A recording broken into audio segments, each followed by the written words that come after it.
सत्संग से सोधी आवे, नहीं जीव 84 में जावे। सत्संग से सोधी आवे, नहीं जीव 84 में जावे।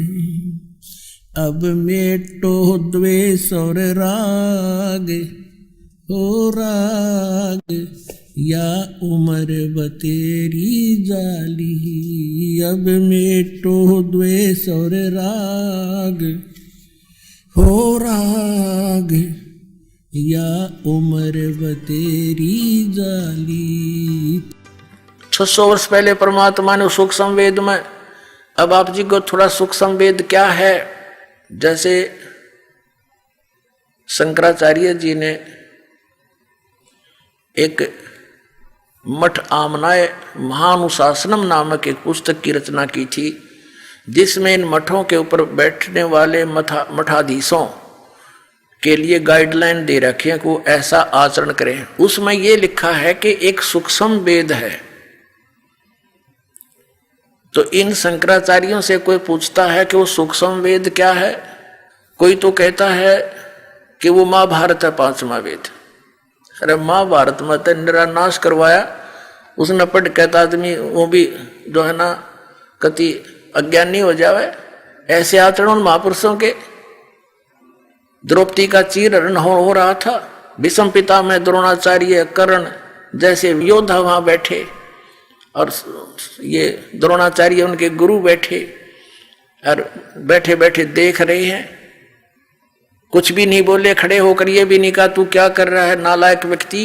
एक बड़ी सभा में एक औरत को नंगा कर रहा है, तो क्या वो नेक व्यक्ति हो सकते हैं। एक विदुर थे भगत बीज, खड़ा होकर के कहा था कि विदुर कहे ये बंधु थारा, ये तुम्हारे भाई हैं और किसकी बेइज्जती कर रहे हो तुम, अपनी बहू की आप ही बेइज्जती कर रहे हो, कुछ तो शर्म करो। विदुर कहे ये बंधु थारा, एक कै कुल एक कै परिवारा। विदुर के मुख पर लगा थपेड़ा, तू तो है पांडवों का चेहरा। कहते हैं तू तो, जब दुशासन ने अपने चाचा के थप्पड़ मार दिया और ये शब्द बोले कि तू तो पांडवों का चमचा है, कहते हैं तू तो है बांदी का जाया, और वहां भीष्म द्रोण और कर्ण मुस्काया। ये महाभारत 5वां वेद हो सकता है। कहते हैं जब उस दुशासन ने अपने चाचा को कहा कि तू तो बांदी से उत्पन्न हुआ, इसलिए हीन भावना रखता, तू क्षत्रिय नहीं है, तू तो बांदी का जाया, तू तो है बांदी का जाया, इसलिए तू यही बात कहेगा।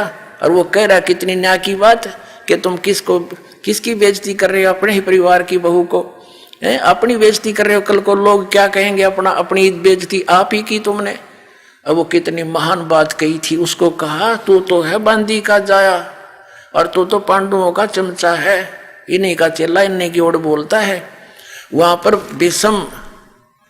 पर भीष्म कर्ण और द्रोण मुस्काया, वहां दांदरे का डन लाग गए और खड़ा होकर ये कहना चाहिए था खबरदार। अगर एक उनमें से 3 महापुरुषों में से एक भी खड़ा होकर ये कह देता कि खबरदार इस लड़की का हाथ लगा दुर्योधन, हमसे बुरा नहीं होगा। हिम्मत नहीं थी दुर्योधन की, उनको पता था कि कितने सूरवीर हैं, लेकिन वह फेल हो गए वहां पर। और एक नंगे होते हुए औरत को देख रहे हैं, नहीं तो विदुर उठ कर चला गया था उसी समय। एक असली पंचायती का ये होता है कर्म धर्म कि सच्ची बात कहे, नहीं मानो तो सभा छोड़कर चला जाना चाहिए।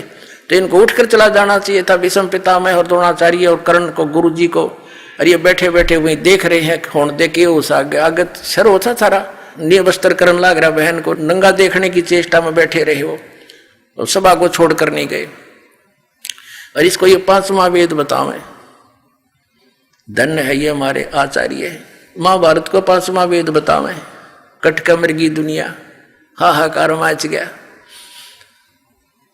ना जाने कितनी बहन विधवा हुई, अनाथ हो गए बच्चे। अब किसी से पूछा, दूसरा कहता है श्रीमद् भगवत गीता ये 5वां वेद।